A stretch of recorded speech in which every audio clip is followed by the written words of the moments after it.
আজকে আমি term paper নিয়ে আলোচনা করব। টার্ম পেপার কি, কাদের জন্য এই টার্ম পেপার করতে হবে, এই বিষয়টি নিয়ে আজকের ক্লাসে আলোচনা থাকছে। টার্ম পেপার কাদের জন্য, অর্থাৎ কোন শিক্ষার্থীদের জন্য টার্ম পেপার করতে হবে। জাতীয় বিশ্ববিদ্যালয়ের মাস্টার্স শেষ পর্বের শিক্ষার্থীদের টার্ম পেপার করতে হয়। এই টার্ম পেপারের জন্য তাদের 50 নম্বর বরাদ্দ রয়েছে। ইনকোর্সের নাম্বারের সাথে সাথে টার্ম পেপারের নাম্বার জাতীয় বিশ্ববিদ্যালয়ে অনলাইনের মাধ্যমে পাঠাতে হয়। জাতীয় বিশ্ববিদ্যালয়ের আলোকে কিভাবে একটি সুন্দর টার্ম পেপার তৈরি করা যায় সেই সম্পর্কেই আজকে প্রাসঙ্গিক আলোচনা থাকবে। জাতীয় বিশ্ববিদ্যালয়ের টার্ম পেপার কখন থেকে চালু করে? জাতীয় বিশ্ববিদ্যালয় 2013-14 শিক্ষাবর্ষ থেকে মাস্টার্স পর্যায়ে কলা, সমাজবিজ্ঞান ও ব্যবসায় অনুষদের 50 নম্বরের টার্ম পেপার চালু করে। সেই আলোকে জাতীয় বিশ্ববিদ্যালয়ের টার্ম পেপার তৈরির একটি নির্দেশনাও রয়েছে, যা 2016 সালে প্রকাশিত হয়। টার্ম পেপার কি? টার্ম পেপার হলো এক ধরনের রিসার্চ পেপার বা রচনা বলতে পারি, যেখানে কোনো একটি নির্দিষ্ট টপিকস বা বিষয়ের উপরে বিস্তারিত আলোকপাত করা বা বর্ণনামূলক আলোচনা করাই হলো টার্ম পেপার। একটি টার্ম পেপারে কি কি থাকতে হবে?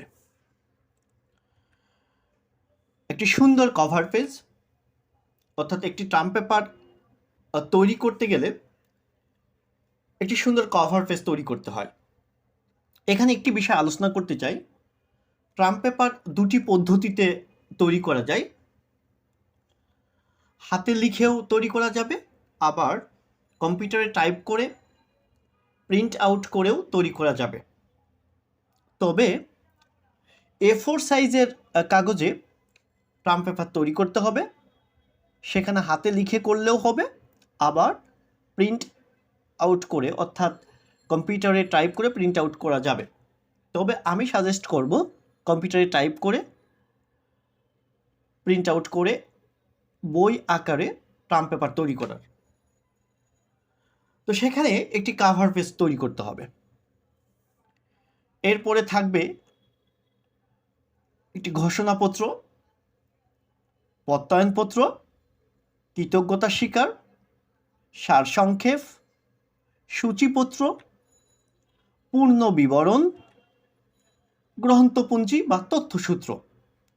এই বিষয়গুলো একটি পূর্ণাঙ্গ টার্ম পেপার তৈরি করতে সাহায্য করবে। তো আমি ধারাবাহিকভাবে এই বিষয়গুলোর বিস্তারিত আলোচনা করার চেষ্টা করব। প্রথমে একটি কাভার পেজ। তো একটি কাভার পেজ তৈরি করতে হলে প্রথম যেটা করতে হবে, জাতীয় বিশ্ববিদ্যালয়ের একটি লোগো নিতে হবে। আমরা দেখতে পাচ্ছি জাতীয় বিশ্ববিদ্যালয়ের একটি লোগো রয়েছে। এরপরে সেই লোগোটি আমাদের কাভার পেজের উপরে, অর্থাৎ যে কাভার পেজ তৈরি করব সেই কাভার পেজের লোগোটি সংযোজন করতে হবে। এরপরে কলেজের নাম দিতে হবে, দেন বিভাগের নাম। এরপরে তোমার তত্ত্বাবধায়ক বা সুপারভাইজার কর্তৃক, অর্থাৎ তুমি যে শিক্ষকের তত্ত্বাবধানে এই টার্ম পেপার তৈরি করবে সেই শিক্ষক তোমাকে একটি টপিকস নির্ধারণ করে দিবে টার্ম পেপারের জন্য। সেই টপিকসের নাম লিখতে হবে। দেন তত্ত্বাবধায়ক বা সুপারভাইজারের তথ্য ও শিক্ষার্থীর তথ্য। শিক্ষার্থীর তথ্যকে বলা হয় উপস্থাপনায় থাকবে শিক্ষার্থী, আর তত্ত্বাবধায়ক বা সুপারভাইজার হলো শিক্ষার্থী যে শিক্ষকের অধীনে এই টার্ম পেপার তৈরি করছে সেই শিক্ষককে বলা হচ্ছে তত্ত্বাবধায়ক বা সুপারভাইজার। এখানে কাভার পেজেই সুপারভাইজার বা তত্ত্বাবধায়কের অর্থাৎ ওই শিক্ষকের নাম তার পদবি, বিভাগ, কলেজের নাম দিতে হবে। অন্যদিকে উপস্থাপনায় যে শিক্ষার্থী, অর্থাৎ যে শিক্ষার্থী এই টপিকস নিয়ে কাজ করেছে সেই শিক্ষার্থীর নাম, শ্রেণী, রোল নম্বর, যদিও আমি এখানে রোল নম্বর লিখেছি, এখানে শ্রেণী রোল নম্বর দিতে পারবে তোমরা, কারণ জাতীয় বিশ্ববিদ্যালয় কর্তৃক যে রোল নম্বর সেটা থাকে অ্যাডমিট কার্ডে, কিন্তু এই ট্রাম পেপার যখন জমা দিবে তোমরা, ততদিনে অ্যাডমিট কার্ড চলে আসবে না, কারণ ট্রাম পেপারের নাম্বার ফর্ম ফিল আপের সময় জমা দিতে হয়।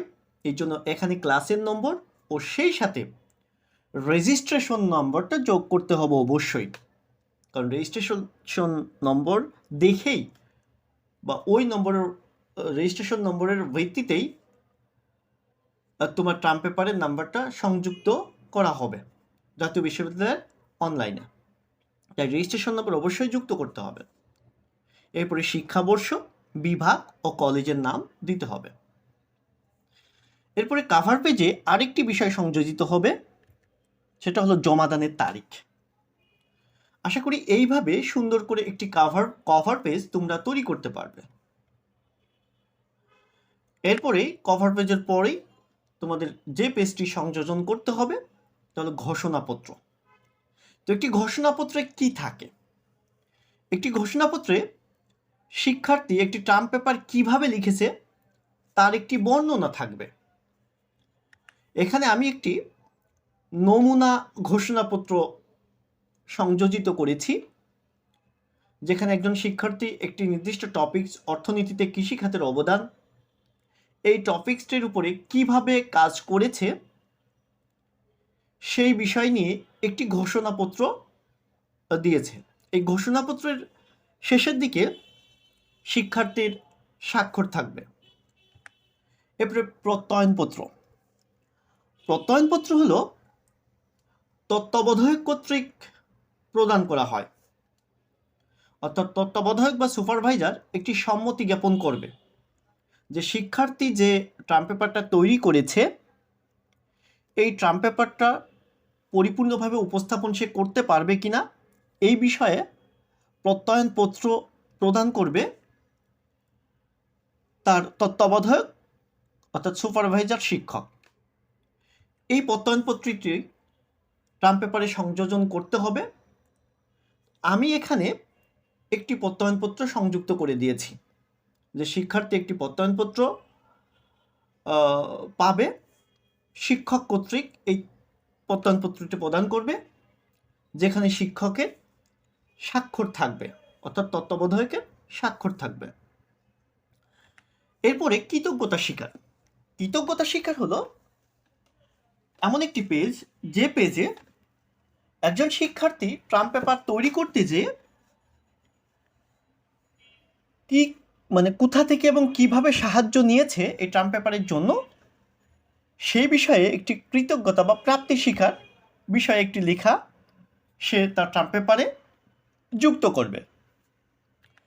আমি একটি নমুনা কৃতজ্ঞতা স্বীকার পত্র দিয়েছি, যেখানে শিক্ষার্থী একটি নির্দিষ্ট টপিক্সের উপরে কাজ করেছে এবং এই টপিক্সে কাজ করতে যেয়ে কাদের সাহায্য নিয়েছে এবং কোথা থেকে তথ্য সংগ্রহ করেছে তাদেরকে ধন্যবাদ জ্ঞাপন সাপেক্ষে এই কৃতজ্ঞতা স্বীকারপত্রটি তৈরি করবে, যা টার্ম পেপারে যুক্ত থাকবে। এরপরে সারসংক্ষেপ। পুরো টার্ম পেপারের যে টপিক্সটা রয়েছে এই টপিক্সের একটি সারসংক্ষেপ বা অ্যাবস্ট্রাক্ট লিখতে হবে। এরপরে একটি সূচিপত্র তৈরি করতে হবে। সূচিপত্রটা ঠিক বইতে যেভাবে একটি সূচিপত্র দেয়া থাকে টার্ম পেপারের জন্য ঠিক এমন একটি সূচিপত্র তৈরি করতে হবে।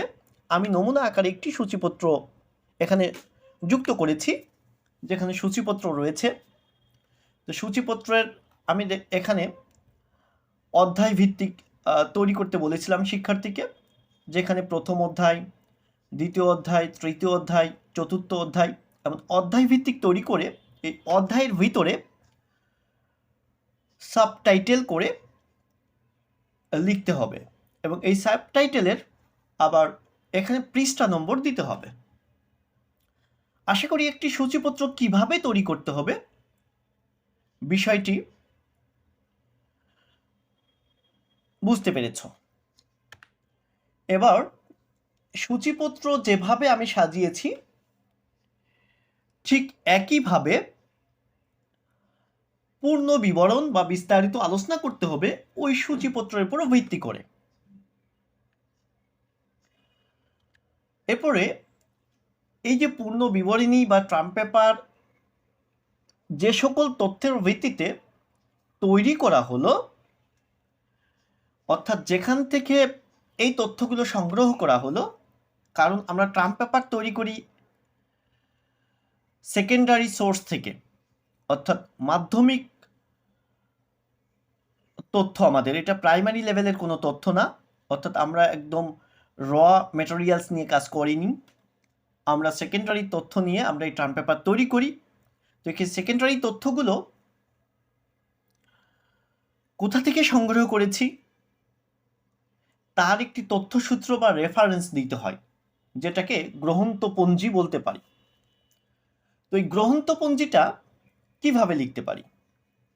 যেমন আমরা একটা ট্রাম পেপার তৈরি করতে গেলে বিভিন্ন বই, প্রকাশনা বা বিভিন্ন সাইট, অর্থাৎ ইউআরএল সাইট, ওয়েবসাইট থেকে তথ্য নিতে পারি।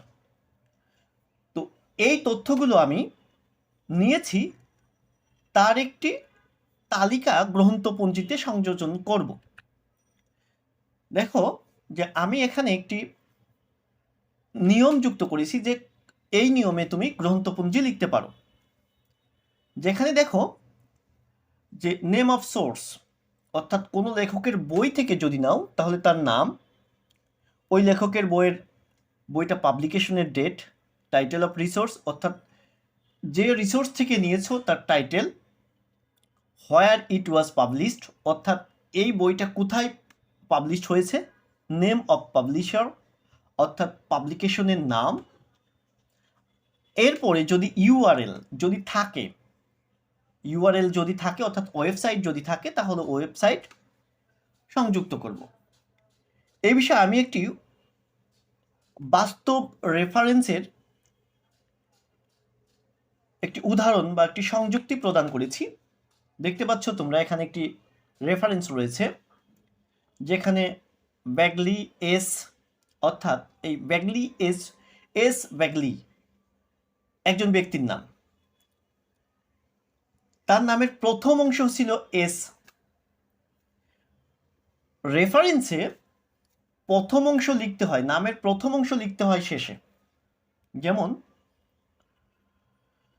যদি কারোর নাম থাকে মুস্তাফিজুর রহমান, তাহলে মুস্তাফিজুর যাবে পরে আর রহমান আসবে আগে, তাহলে রহমান কমা মুস্তাফিজুর, এইভাবে রেফারেন্সের নাম লিখতে হয়। এরপরে দেখো ডেট অফ পাবলিকেশন, অর্থাৎ এই যে বই থেকে লিখেছি এই বইটা প্রকাশিত হয়েছে কত সালে সেই সালটা দিতে হবে। দেন টাইটেল অফ রিসোর্স, এই যে অ্যাপিং ল্যাঙ্গুয়েজ, এটা টাইটেল অফ রিসোর্স। এরপরে এটা কোন সোর্স থেকে নেওয়া হয়েছে, এটা নিউজ উইক একটা পত্রিকার সোর্স থেকে নেওয়া হয়েছে।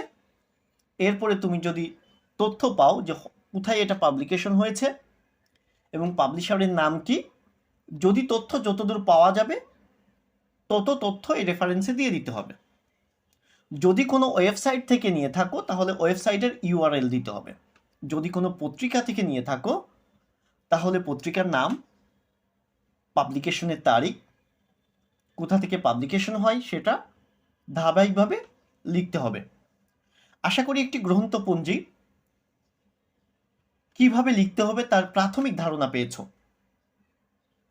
এভাবে সুন্দরভাবে একটি ট্রাম পেপার তোমরা তৈরি করতে পারবে। তাহলে আজ এ পর্যন্তই। ভালো থেকো, সুস্থ থেকো, আল্লাহ হাফেজ।